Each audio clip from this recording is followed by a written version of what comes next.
Section 300.20 of the National Electrical Code, or NEC, addresses the requirements for preventing inductive heating in metallic enclosures. This section is crucial for ensuring electrical safety and preventing potential fire hazards in electrical installations. The core principle of 300.20 is to minimize the impedance of the current path in order to prevent excessive heat build-up due to circulating currents induced in metallic enclosures. This impedance control is achieved by ensuring that all circuit conductors are run together within the same raceway or enclosure. The phrase circuit conductors, as it is used here, refers to the phase conductors, the neutral conductor, and where required, the equipment grounding conductor. Now, let's elaborate on the specific requirements outlined in 300.20. The primary requirement is that when installing conductors in metallic enclosures or raceways, all circuit conductors, including phase conductors, the neutral conductor if any, and the equipment grounding conductor, must be run together in the same enclosure or raceway. This practice minimizes the inductive reactance of the circuit by ensuring that the magnetic fields produced by the current flow in each conductor largely cancel each other out. If the conductors are run separately, the magnetic field around each conductor can induce circulating currents in the metallic enclosure, leading to heat buildup. Now, the NEC recognizes that there are specific instances where it may not be physically possible to run all conductors together in the same enclosure or raceway. In such cases, 300.20 provides allowances for alternative methods to minimize inductive heating. These methods typically involve cutting slots or making openings in the metallic enclosure between the individual conductors to disrupt the path of circulating currents. However, any such modifications must be carefully engineered and approved to ensure that the structural integrity and fire resistance of the enclosure are not compromised. Now, 300.20 applies to all types of metal enclosures and raceways used in electrical installations, including metal boxes, metal conduit such as electrical metallic tubing or EMT, rigid metal conduit or RMC, and flexible metal conduit or FMC, as well as metal wireways and auxiliary gutters. The specific requirements may vary slightly depending on the type of enclosure and the installation conditions, but the underlying principle of minimizing inductive heating remains the same. Now, to further illustrate the application of 300.20, let's consider a few practical examples. Firstly, in a typical branch circuit wiring installation using non-metallic sheath cable such as type NMB, the cable assembly contains all the necessary circuit conductors, including the phase conductor, the neutral conductor, and the equipment grounding conductor, within a single jacket. When this cable enters a metal box, all the conductors are already run together, effectively satisfying the requirements of 300.20. Secondly, in a conduit installation where individual conductors are pulled through a metal conduit, it is essential to ensure that all the circuit conductors are installed within the same conduit. For example, if you have a 20 amp circuit with a phase conductor, a neutral conductor, and an equipment grounding conductor, all three conductors must be pulled through the same conduit to comply with 300.20. Thirdly, in a situation where multiple circuits are run in the same metal enclosure, such as a wireway or auxiliary gutter, each circuit must be treated separately to ensure compliance with 300.20. This means that all the circuit conductors for each individual circuit must be grouped together within the enclosure to minimize inductive heating. Now, the consequences of failing to comply with 300.20 can be severe. Excessive inductive heating in metallic enclosures can lead to overheating of conductors, insulation breakdown, and even fires. In addition, circulating currents in metallic enclosures can interfere with the operation of sensitive electronic equipment and create electromagnetic interference, or EMI. Now, compliance with 300.20 is not only a matter of electrical safety, but also a legal requirement. Electrical inspectors will typically check for compliance with this section during inspections, and failure to comply can result in rejection of the installation and potential fines. So, what are some best practices for complying with 300.20? Firstly, always ensure that all circuit conductors are run together in the same enclosure or raceway whenever possible.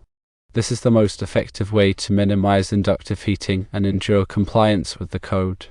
Secondly, When using metal enclosures or raceways, make sure that they are properly grounded and bonded to provide a low impedance path for fault currents. This will help to minimize the buildup of circulating currents in the enclosure. Thirdly, when modifying metal enclosures to accommodate conductors, be careful not to compromise the structural integrity or fire resistance of the enclosure. Consult with a qualified electrical engineer or inspector before making any modifications.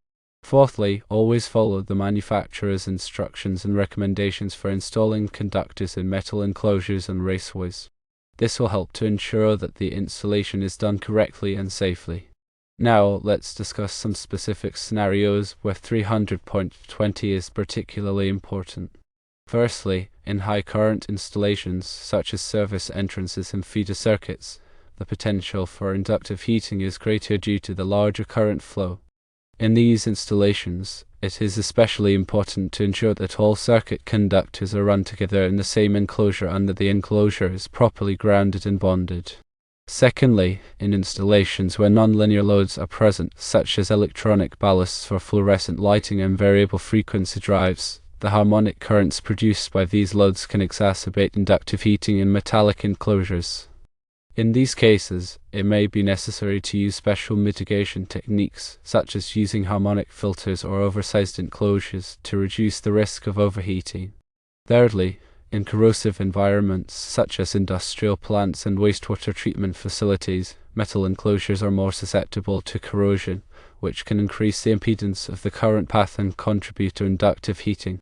In these environments, it is important to use corrosion-resistant enclosures and to regularly inspect and maintain them to ensure that they are in good condition. Now, when dealing with ceiling fans, it is important to understand how 300.20 applies, especially considering that ceiling fans often have a single neutral conductor for both the light and fan motor. The presence of a single neutral does not negate the requirements of 300.20. The code mandates that all circuit conductors, including the neutral, must be run together in the same enclosure. In this case, the metal box housing the ceiling fan wiring is still subject to 300.20. Regardless of the ceiling fan's internal wiring configuration, all conductors entering the metal box must comply with the code. Now, the equipment grounding conductor plays a crucial role in ensuring electrical safety. It provides a low impedance path for fault currents to return to the source, which helps to trap the circuit breaker or fuse and to energize the circuit in the event of a fault. The equipment grounding conductor must be properly connected to the metal box to ensure that the box is effectively grounded. Now, it is important to understand the difference between grounding and bonding.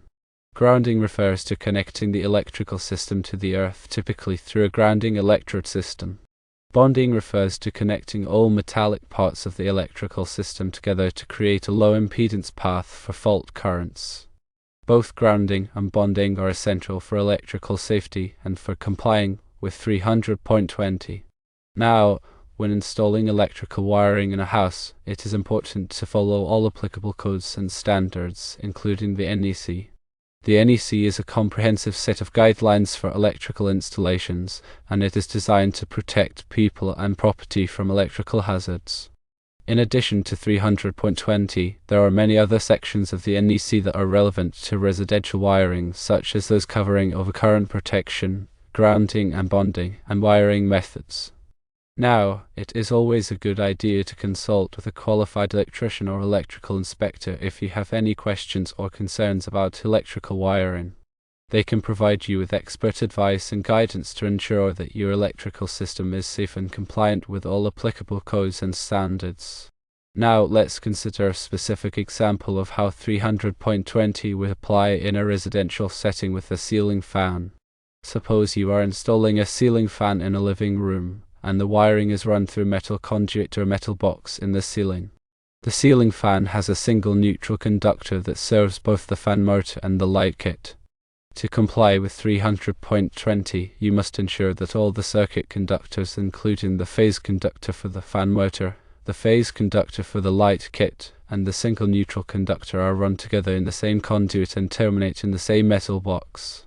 The metal box must be properly grounded by connecting it to the equipment grounding conductor. Now, let's delve deeper into the technical aspects of inductive heating and how it relates to 300.20. Inductive heating occurs when a conductor carrying alternating current is placed near a metallic object. The alternating current creates a magnetic field around the conductor, which induces circulating currents in the metallic object. These circulating currents flow through the resistance of the metallic object, generating heat. The amount of heat generated depends on several factors, including the magnitude of the current, the frequency of the current, the distance between the conductor and the metallic object, and the resistance of the metallic object. Now, in electrical installations, inductive heating can be a significant concern because it can lead to overheating of conductors, insulation breakdown, and even fires. This is especially true in high current installations and in installations where nonlinear loads are present. 300.20 addresses this concern by requiring that all circuit conductors be run together in the same enclosure or raceway. This minimizes the magnetic field around the conductors and reduces the amount of circulating current induced in the metallic enclosure. Now, the concept of impedance is also important in understanding 300.20. Impedance is the total opposition to current flow in an alternating current circuit. It is composed of resistance, which is the opposition to current flow due to the material's properties, and reactance, which is the opposition to current flow due to the inductance and capacitance of the circuit. In metallic enclosures, the inductive reactance can be significant if the circuit conductors are not run together.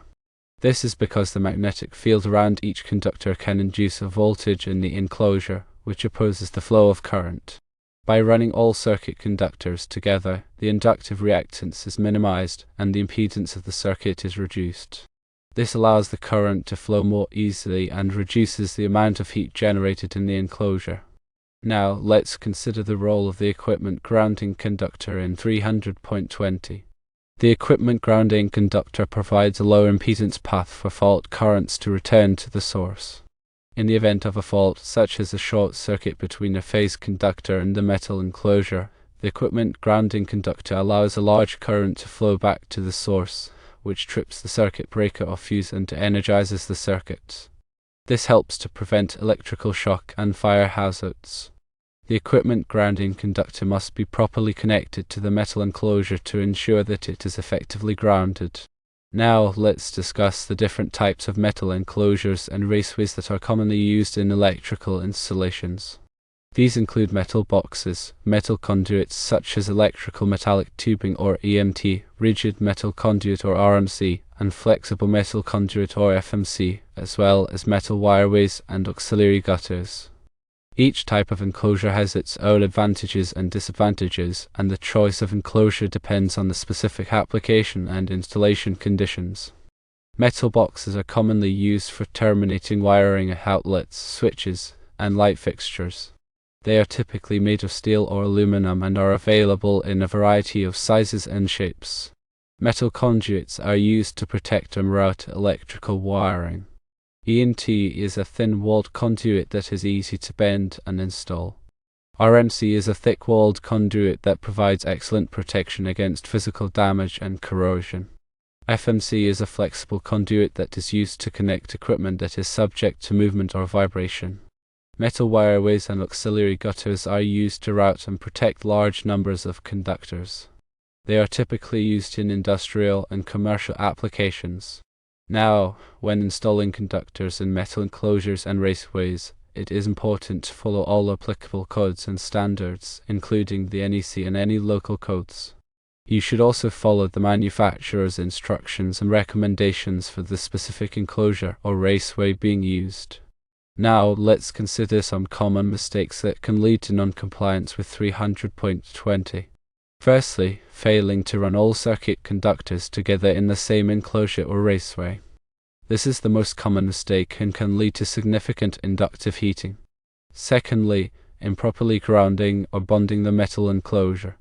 This can prevent the equipment grounding conductor from effectively carrying fault currents. Thirdly, using the wrong type of enclosure for the application.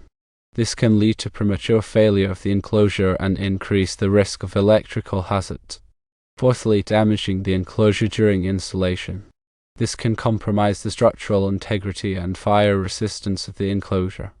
Now let's discuss some advanced techniques for mitigating inductive heating in metallic enclosures. Firstly, using harmonic filters to reduce the harmonic currents produced by nonlinear loads. Secondly, using oversized enclosures to provide more space for conductors and reduce the magnetic field around the conductors. Thirdly, using non-metallic enclosures in certain applications where inductive heating is a concern. Fourthly, using special grounding and bonding techniques to minimize the impedance of the current path. Now, in summary, 300.20 is a critical section of the NEC that addresses the requirements for preventing inductive heating in metallic enclosures. Compliance with this section is essential for ensuring electrical safety and preventing potential fire hazards.